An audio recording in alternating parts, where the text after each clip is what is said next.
The Real World Homecoming New Orleans. Danny Roberts is reuniting with the 6 other strangers picked to live in a house and have their lives taped. This is it! You!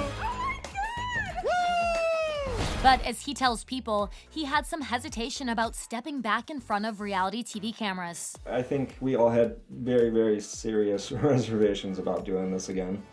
I think we all were, for the most part. I can say this for myself, just, in good places in our life as they exist. And yeah, it's a lot to dig all this back out.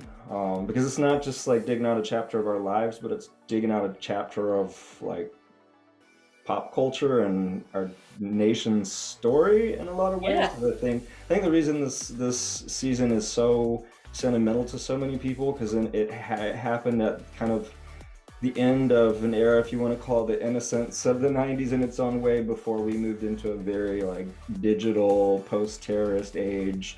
And all the shit we've been through since. It's been over 2 decades since his original season aired, and Danny reveals the cast's strained relationships only added to his concerns. None of us had really been in touch. I had been in touch with Kelly, but none of us had really spoken to each other in like 20 years, so that was part of the awkwardness too.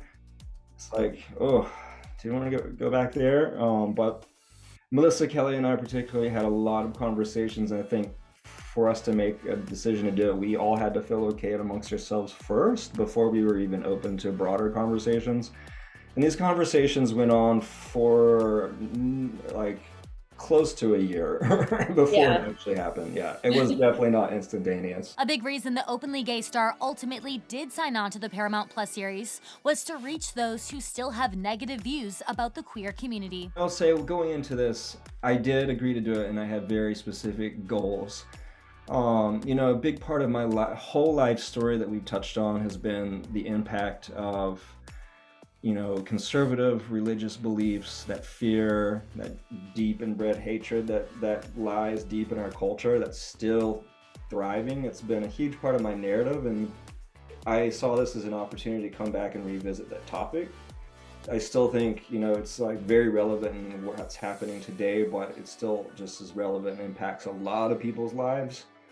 And that was probably my main goal, and with hopes that maybe my family takes something away from it too. Danny is now the proud father of 6-year-old Naya Sage and shares how parenting a young daughter has changed his life. It has definitely been the most transformative event in my life.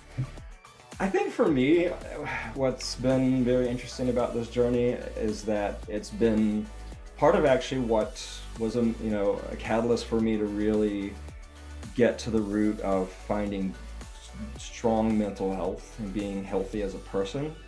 Because I want, you just want to have the strongest foundations for your child. So a lot of it was, for a long part of my life had been very much, I think we can all say this as parents, and until you have your first child, your life is always framed around you and your needs and da-da-da-da-da. It's been really life-changing for me to have my attention turned to now being entirely focused on someone else's well-being and happiness and their future. And it's actually it's a strange relief to be able to turn the lens off yourself sometimes. Can be stressful too, but it's a nice change in life. For more on Danny Roberts, pick up this week's issue of People on Newsstands Friday.